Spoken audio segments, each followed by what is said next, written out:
Hey everybody, Dr. A here, and in this video we're going to be exploring an example of how to develop influence functions and influence lines for beams, specifically looking at shear force and bending moment. So let's go ahead and dive into it.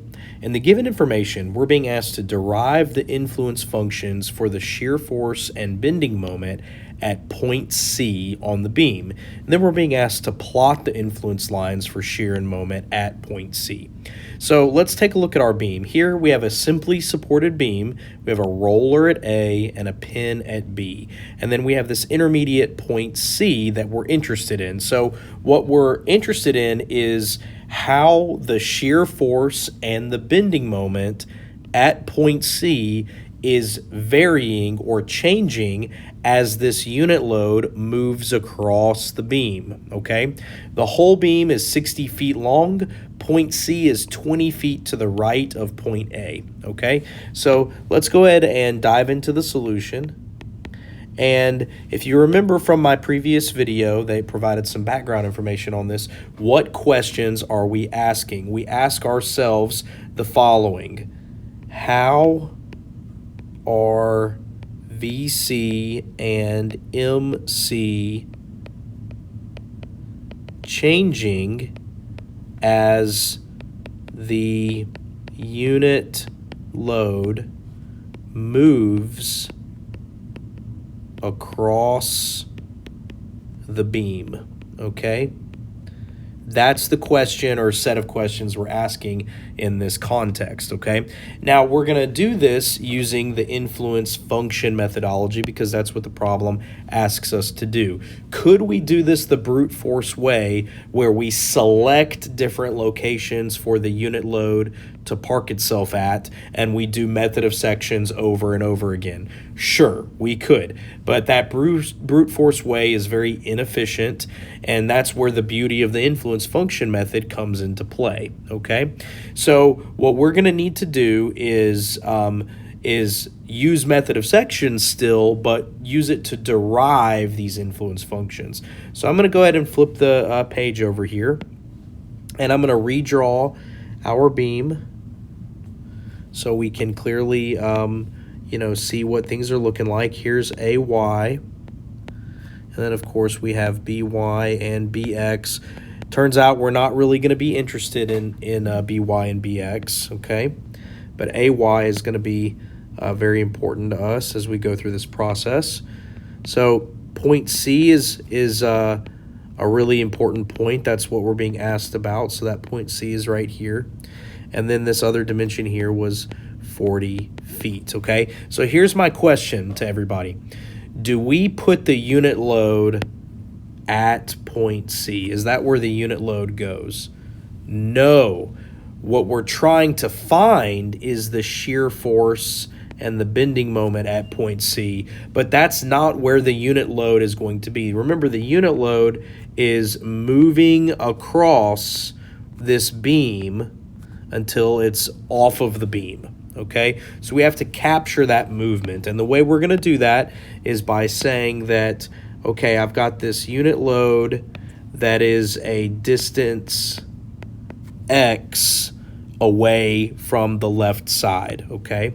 So we got this unit load right here of 1, okay? Now, because we're interested in the shear force and bending moment at point C, we're going to actually have to look at 2 domains here. The reason why we have to investigate 2 domains is because when we're doing method of sections and we make a cut at point C, sometimes that unit load will be in the left free body diagram, and then sometimes it'll be in the right free body diagram. So let's make a note of that, okay? We're going to say we will investigate 2 domains for X since the unit load will be in the left free body diagram for a time, and then in the right free body diagram for a time. So what are those two domains that we're going to have to investigate? Well, we're going to say domain 1 is going to be when x is between 0 and up to 20 feet, okay? So the first domain is when this unit load of 1 is somewhere between A and C, okay? But barely not including point C. That's why we have a strictly less than symbol here, and there's no equal sign there, okay? Now, what's the second domain? Well, we're going to say domain 2. Domain 2 is going to occur when you have x in between 20 feet and up to 60 feet, okay? So domain 2 is when this unit load is located somewhere in between point C and point B here, okay? And again, we're not including the actual point C. So point C is excluded. We're going just up to the left of point C, and then we're hopping over, and we're going to be just to the right of point C. Okay, so these are the two domains that we are interested in. All right, so let's go ahead and let's establish what this is going to look like. So I'm going to go ahead and write here domain 1, and just remind ourselves that's x being in between 0 and 20 feet. And if I draw a free body diagram of that, then what am I going to be drawing here? Well, I'm making the cut at point C always, okay? So I'm always making that cut section at point C because that's where I'm trying to find that internal shear force and internal bending moment. So this dimension is 20 feet, and then when I make this cut here, I'm going to have VC and MC. That's what I'm ultimately looking for, okay? Now, what else do I have in this left free body diagram? Well, I definitely have a Y there, and then I'm going to have my unit load of 1 within that first domain, within that, that 0 to 20 foot length, okay? And that dimension line is what? Is it 20 feet? Is it 10 feet? No, that's x, okay? So x is between 0 and 20 feet here. Now, here's where we have to be very, very careful, okay? Be very careful. Before we try to calculate VC and MC, we have to get AY first, okay? We have to get the influence function for AY at the very beginning of all of this, because AY is what it is in terms of a function no matter where this unit load is. Remember, this unit load of 1, it doesn't matter if it's between 0 and 20 or 20 and 60. That 1 unit load is going to develop an influence function for AY no matter what. And we saw that in the previous video, okay? So the first thing I'm going to do, I'm going to make a little note over here. I'm going to make a note here in purple. Before using MOS, get AY as a function of X, okay? And again, we did that earlier. So I'm going to look at this figure here up top to get AY as a function of X first, okay? And how do I do that? Well, I did that earlier in a previous video. I said negative AY times 60 feet in this case, and then plus 1 times, not 40 feet, 1 times 60 feet minus x equals 0.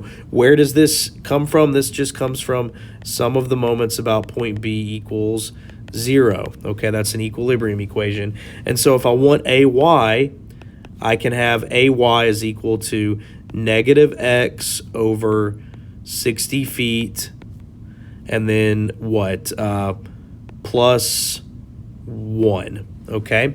And so this has the same form. This influence function has the same form as we saw for AY in the previous video. In fact, that's why I did that example in the previous video. So now I've got AY. I've got it as its own influence function for the entire beam, okay? So I've got AY. So what do I do now to get VC and MC? Well, I use basic equilibrium processes here, all right? So I'm going to say sum of the forces in the y direction equals 0, and this is doing this method of sections operation here.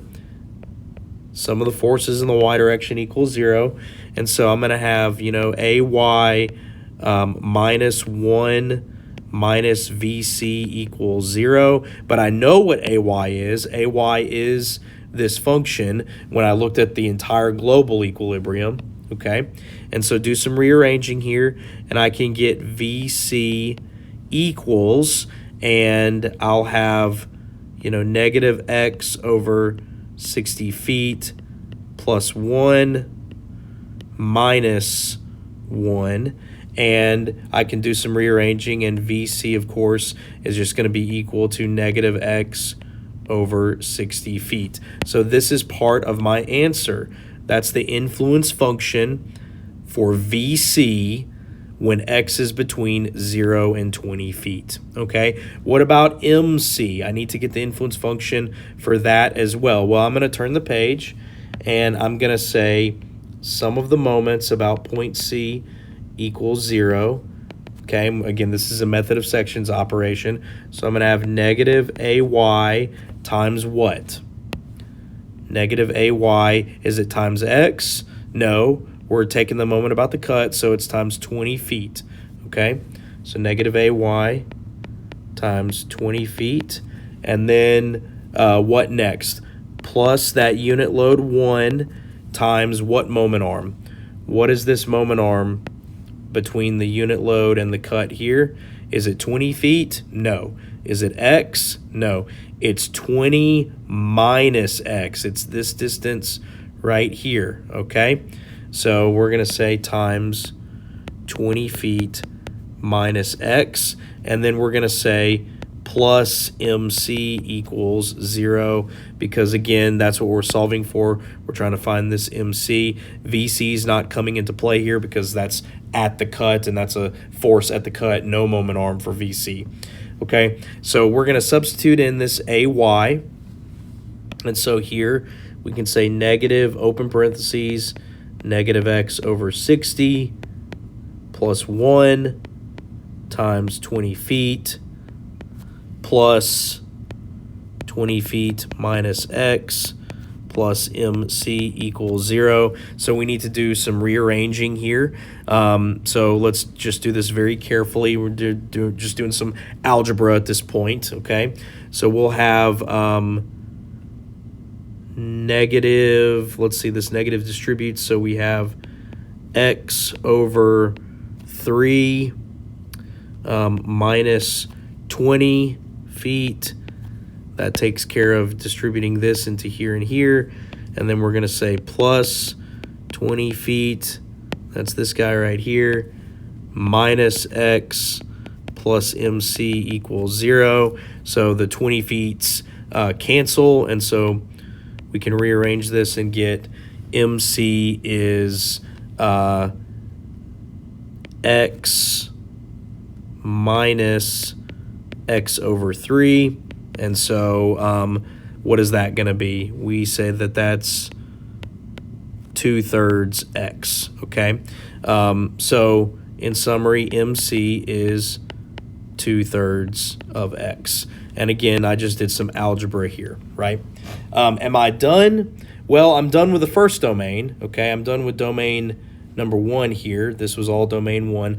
Let's do something similar, but for domain 2. So I'm going to turn the page, another swipe over, and, you know, hopefully try to be a little bit more organized. Domain 2, all right? And so when I draw domain 2, how do I draw that? Well, I've got, you know, this beam segment here. Let me erase this back just a little bit, okay? And where have I made the cut? I've made the cut at 20 feet, okay? So put this down here. This cut was at 20 feet. And then, you know, here's AY. Do I know AY? Sure. This is negative x over 60 plus 1. So that's the AY. And then here is VC, and here is MC, okay? Now, you might be wondering, well, wait a second, where is the unit load? Where is the unit load? Well, remember, the domain 2, X is where? It's between 20 feet up to 60 feet. So since X is between 20 and 60 feet, that means that that unit load is somewhere over here. It's not on this free body diagram. That's why it's not showing up here. So how do I handle this? Well, again, I say sum of the forces in the y direction equals 0. And so I'm going to have, you know, negative x over 60 plus 1. That's that AY minus VC equals 0. So VC is just negative x over 60 plus 1. And then I'm going to say sum of the moments about the cut equals 0. And so I'm going to have minus open parentheses negative x over 60 plus 1 times 20 feet. And then plus MC equals 0. Do a little bit of rearranging here, and we'll get x over 3 plus, minus 20. X over 3 minus 20, okay, because this negative distributes, and so does this 20 distribute, okay? And so finally, if I were to write all this up together, I can say, write this as piecewise functions, right? I can say VC equals, and earlier VC on the first domain was negative x over 60, so we say negative x over 60, and this was on the domain 0x up to 20 feet. And then the second piece of the piecewise function is negative x over 60 plus 1. And this is for 20 feet, x being between 20 feet and 60 feet. Okay. And what about MC? MC is also a piecewise function. The first MC is just 2/3 x. So that's 2/3 times x. And again, we've got x between 0 and 20 feet. And then the second piece is x over 3 minus 20. And this is when x is between 20 feet and 60 feet. So this is part of our total answer. These are the influence functions for VC and MC. Now, am I done? Almost. The second part of the question asked us to plot these influence lines, okay? So here's what I'm going to do. I'm going to go ahead and I'm going to sketch some axes here for these influence lines, okay? So here's VC.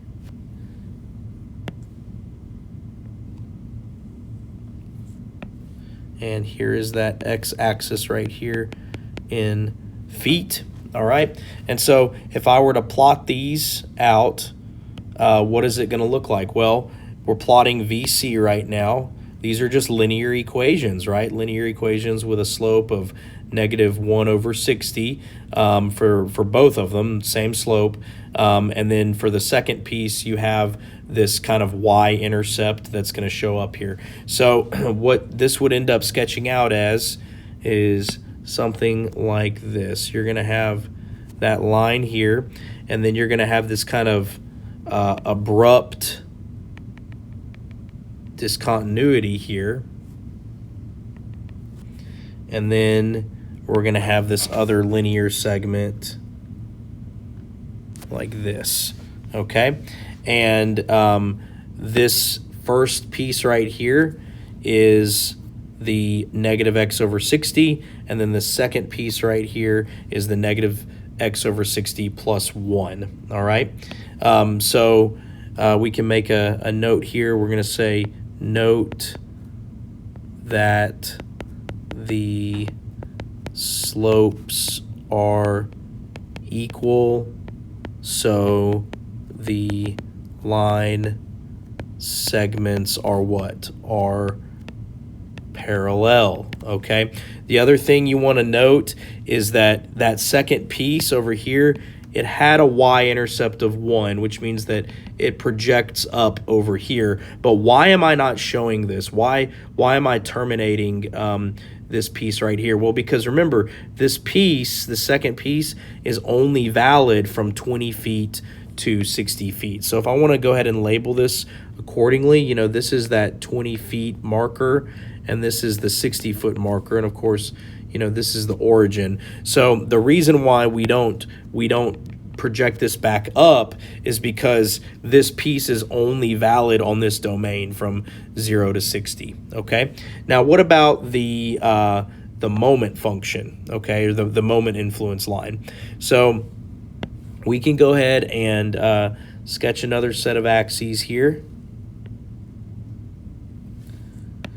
And we're going to call this M sub c. This is x in feet. All right. And look at this moment function here. We've got 2/3 x, and then we have for the first piece, and then we have x over 3 minus 20 for the second piece. So what this shape is going to be, that first piece is just this linear segment here. Okay. And then the second piece is this other linear segment here. All right. And what are the dimensions here? Well, this dimension right here, there's the 20 feet. And then, of course, this is the 60 feet. All right. And again, how do I know that that's the shape of it? Well, this is just a linear equation with a slope of 2/3. And this second piece is a linear equation with a slope of 1/3 minus 20. Okay. And in fact, I just noticed I had a little typo here. I'm not going to remake this whole video. A little typo here. What did I miss? When I moved this to the other side of the equation, I forgot to flip-flop these signs, didn't I? So really, this should be negative and this should be positive. So make a note of that. This negative, this positive. If you've been going along for the past several minutes, noticing that I missed those signs, good for you. Awesome. This is negative. This is positive. Nice catch on that, okay, if you've been following along. So this is the slope of this. Again, we have a negative slope and then a positive y-intercept. The reason why we're not projecting this back up, same reason we discussed with shear. It's that this line segment is only valid from 20 to 60 feet. Now, if you want numerical values on these plots, can you get them? Absolutely, absolutely. You can get these numerical values by substituting in x values into these functions, and then you can get what the shear force is or the bending moment is at point C, depending on where that unit load is located. Okay, so thanks for watching.